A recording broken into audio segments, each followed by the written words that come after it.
हिमाचल प्रदेश से निकलने वाली घग्गर नदी पंजाब और हरियाणा के रास्ते राजस्थान के तलवाड़ा झील में प्रवेश करती है। वहीं से यह गंगानगर ज़िले में चली जाती है और गंगानगर ज़िले के अनूपगढ़ से आगे पाकिस्तान में प्रवेश कर जाती है घग्गर नदी। कभी समय था कि इसको खुले में पानी प्रवाह होता था, लेकिन धीरे धीरे जैसे ही राजनेताओं की नज़र इस घग्गर नदी के अंदर जो ज़मीन पड़ती थी उस पर पड़ी, तो राजस्थान के अंदर राजनेताओं ने अपने लोभ के लिए इस घग्गर नदी के अंदर ज़मीनों को आवंटन करवा लिया। हम ये नहीं कह रहे कि ज़मीनें अलॉटमेंट कराना गलत था, लेकिन जो भी हो, देखना यही है कि इस नदी की जो प्राकृतिक पहले से प्राचीन काल से जो दशा थी और इसकी जो बहने की जो कला थी और पानी जाने का जो प्रवाह था, उसके रास्तों को कहीं ना कहीं रोका गया है। इसीलिए इस घग्गर नदी के अंदर जब पानी ज़्यादा आता है तो नुकसान भी होता है।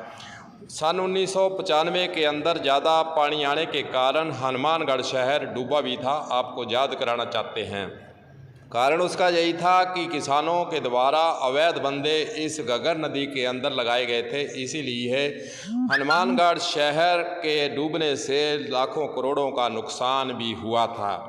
अभी भी इसकी जो स्थिति है, आपको बताना चाहेंगे कि घग्गर नदी की जो स्थिति हनुमानगढ़ ज़िला और गंगानगर ज़िले के अंदर है, उसमें कहीं 1 बिग्गा, कहीं 3 बिग्गा और कहीं 6 बिग्गा इसकी जो अंदर की चौड़ाई है वो रखी हुई है। हालांकि यह मामला राजस्थान हाई कोर्ट में पहुंचा और वहां से 6 बिग्गे इसको रखना तय हुआ था, लेकिन अब वर्तमान समय में कई स्थानों पर किसानों के द्वारा अवैध बंदे लगाकर इसकी चौड़ाई को कम कर दिया गया है। वहीं दूसरी ओर श्री गंगानगर ज़िले के जो अनूपगढ़ और सूरतगढ़ ज़िले के किसान हैं, वे घग्गर नदी के अंदर पानी मांग रहे हैं। अब सिंचाई विभाग के सामने जो समस्या है कि इसके अंदर जो अवैध बंदे लगे हुए हैं, उसके कारण अगर ज़्यादा पानी पीछे ओटू हेड से छोड़ते हैं तो टूटने का खतरा है और आसपास के किसानों के खेतों में पानी चला जाएगा।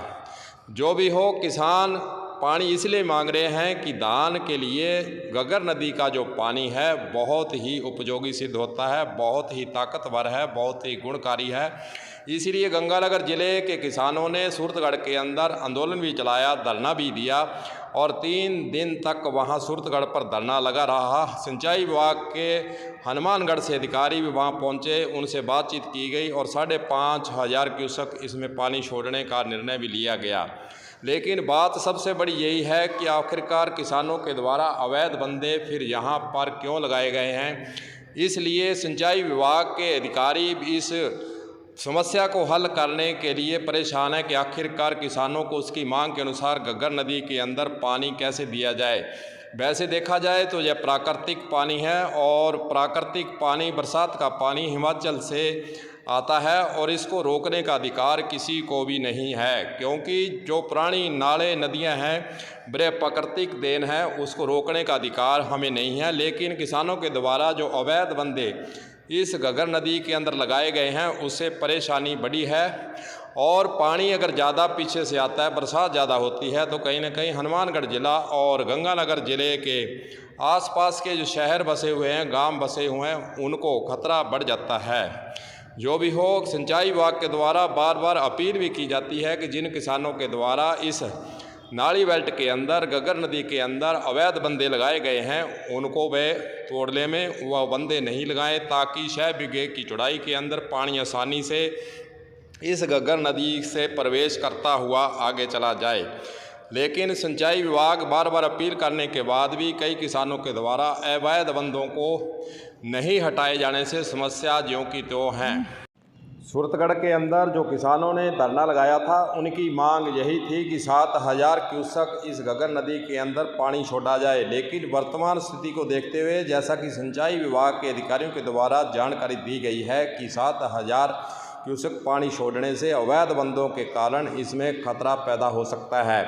अगर घग्गर नदी के अंदर 6 बिग्गे की चौड़ाई रहे तो 10,000 क्यूसेक तक आसानी से सिंचाई विभाग के अधिकारियों की जानकारी के अनुसार पानी चलाया जा सकता है। लेकिन सबसे बड़ी समस्या यही है कि अवैध बंदों के कारण इसके अंदर जो पानी का बहाव है उससे खतरा पैदा होता है। अब किसान अपनी मांग पर हालांकि अड़े रहे कि हमें 7,000 क्यूसेक पानी नाली बेल्ट के अंदर धान की फसल के लिए दिया जाए, लेकिन सिंचाई विभाग के अधिकारियों ने 7,000 क्यूसेक पानी देने से मना कर दिया, क्योंकि घग्गर नदी के अंदर 7,000 पानी छोड़ने से खतरा पैदा होगा।